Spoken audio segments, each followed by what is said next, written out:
Matsky, have you ever thought the irony that several years after you escaped from what Tori Magoo calls the Scientology Truman Show, you cast yourself in your own Truman Show? What I mean is, I've been watching all your videos since you started, and at times I almost think I know you, even though we've never met. You've told your whole life story in pieces. Sometimes you're consciously doing it in big chunks, sometimes in little snippets you've included in other conversations.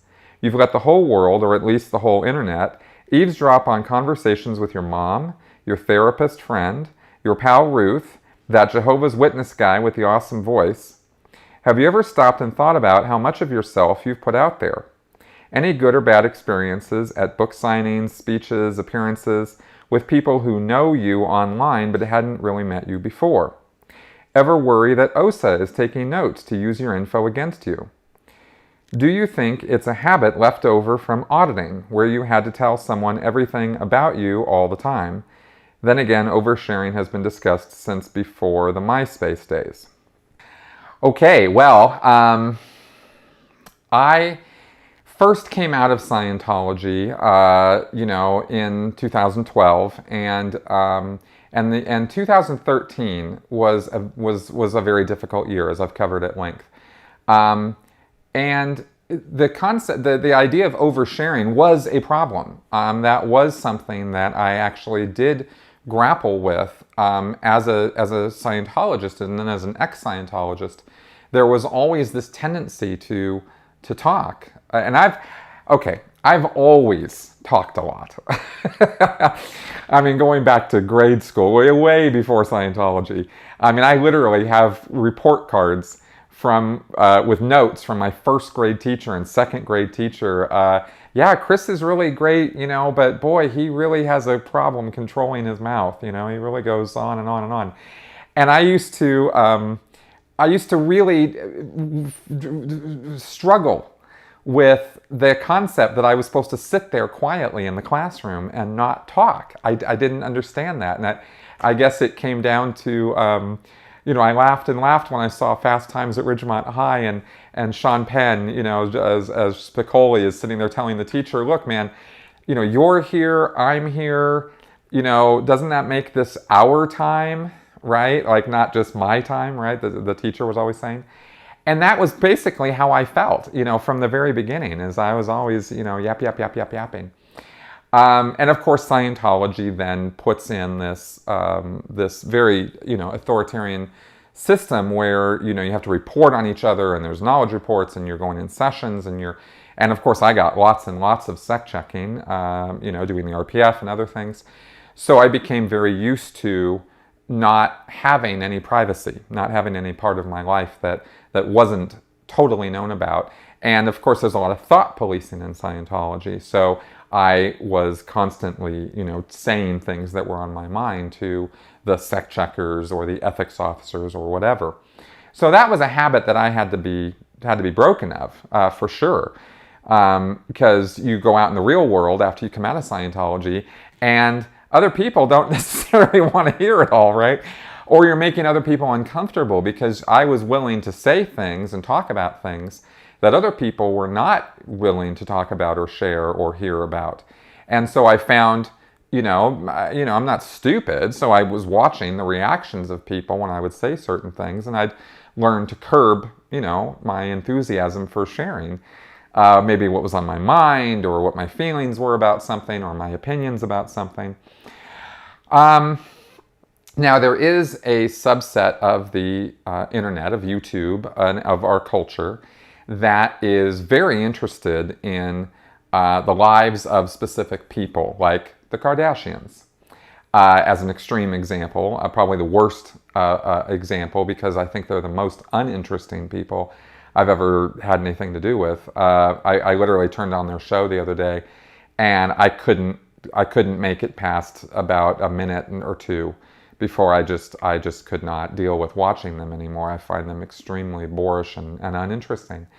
But some people are just fascinated by them and love them, obviously, because they've made their whole life revolve around being followed with cameras and literally Truman showing their life. I don't think I'm doing that. And let me explain.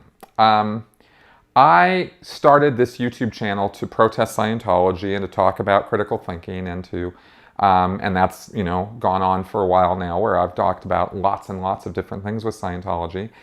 And of course, all of that comes from my own experiences with it. I don't claim to have had the universal Scientology experience. Other people have had better experiences with Scientology than I did.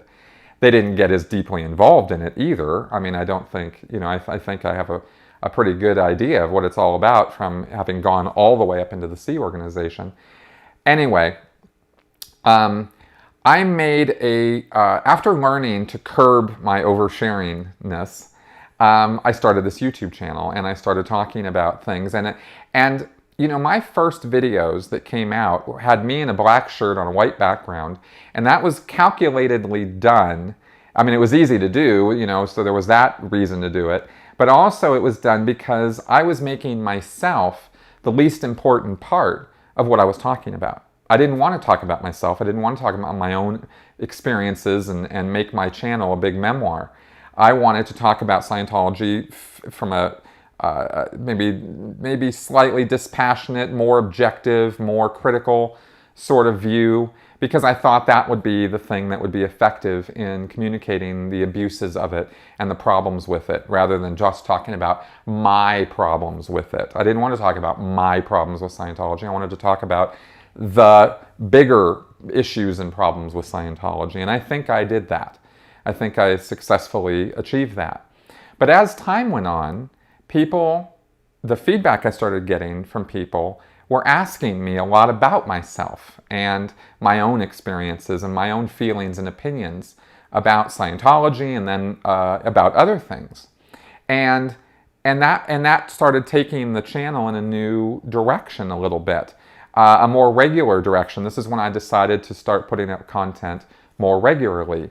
And I started this Q&A show because people were asking me questions about Scientology that I hadn't particularly addressed, but they were also asking me personal questions about my own experiences. I wrote my book, and the first chapter of my book is about me and my experience with Scientology. But even then, I really only wrote that chapter to establish my bona fides, my credentials as an ex-Scientologist and Sea Org member, so that people would know when they read my book that I was somebody who lived it and knew what I was talking about. And that was why that chapter was there. It wasn't there to highlight, or talk about me and my greatness or my life or something. Now, there came a point about 6 months ago where, I'd answered a lot of questions about Scientology, a lot of information out there, and a commenter made a point to me about my own personal information and about me, and they wanted to know more about me, and it kind of hit me that I had to make a decision at that point as to how much more I wanted to share about myself and my experiences, and I've always been a pretty open book. That was strategically decided, like on my social media, on my Facebook and whatnot. I just sort of put out there what I'm doing because I realize it's a futile effort to try to play a game with OSA or with Scientology of, I'm going to hide this and they won't find out about it, because that's, of course, the exact thing they're going to want to find out about and expose and talk about, because they're going to think it's a weakness, or they're going to get an edge on you because they're going to expose some part of your life that you don't want exposed. So I've always tried to be an open book. But as far as putting myself out here on my channel more personally, I decided, in response to this commenter and some other questions and whatnot that I'd gotten, that I would start going way more personal, and I'd start talking really deeply about my own feelings and attitudes about things. And I think this also started around the time that I started doing, or had gotten into doing, my podcast with Ruth. I decided I'd just open up more about, me and my own views and opinions and attitudes, and maybe people would find this interesting. And I was kind of hoping that they would, because I like what I'm doing and I want to continue doing it, through this channel. So that's when that kind of decision was made on my part to just open up fully. and not really have lots and lots of secrets. Now, I was recently, last week or 2 weeks ago, I was at HowdyCon, which was an event put on around Tony Ortega's Underground Bunker blog. And people from that blog who comment there regularly went to this real life event and met for the first time in many cases. And I went there because I thought I was kind of asked to go there, and I thought it would be kind of fun.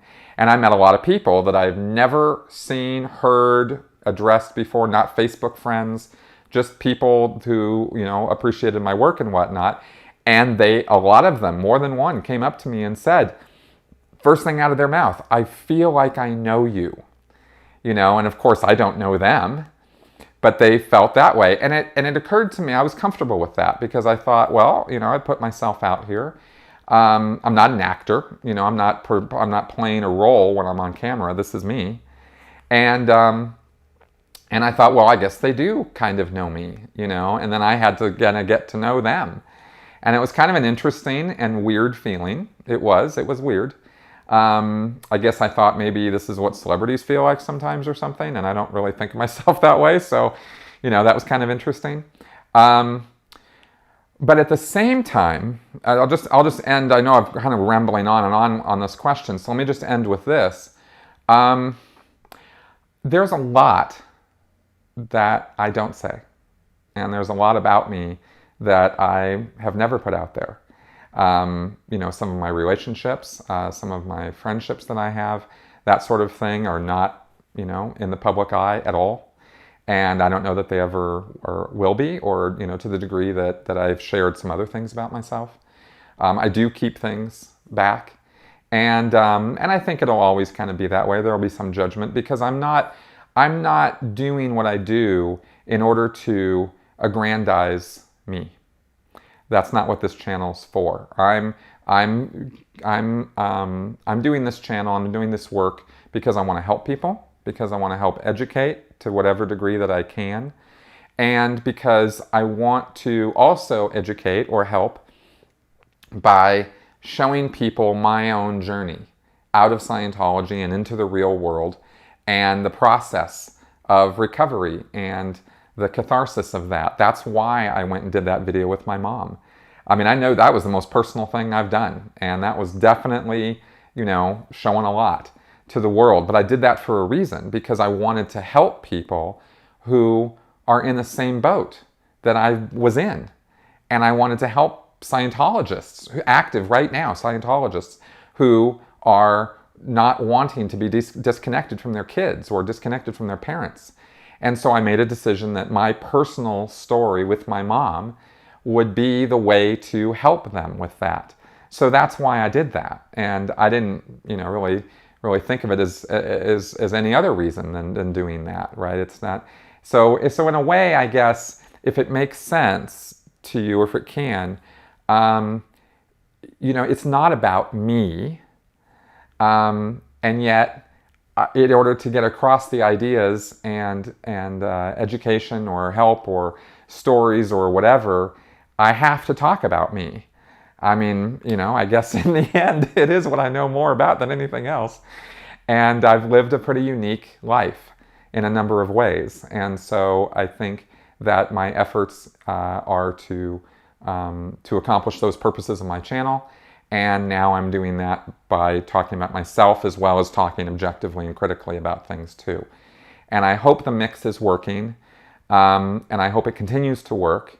And I hope that I'm getting across to you that I don't feel like I'm doing a Truman Show here. That's not part of what I am trying to do. And I don't think I'm ever gonna try to do that. The day you are following me around in my apartment with a camera, to the grocery store, or the park or something, please shoot me. I don't want that reality show, sort of thing. I just want to do what I have set out to do here, and I hope that I'm doing it. So there you go.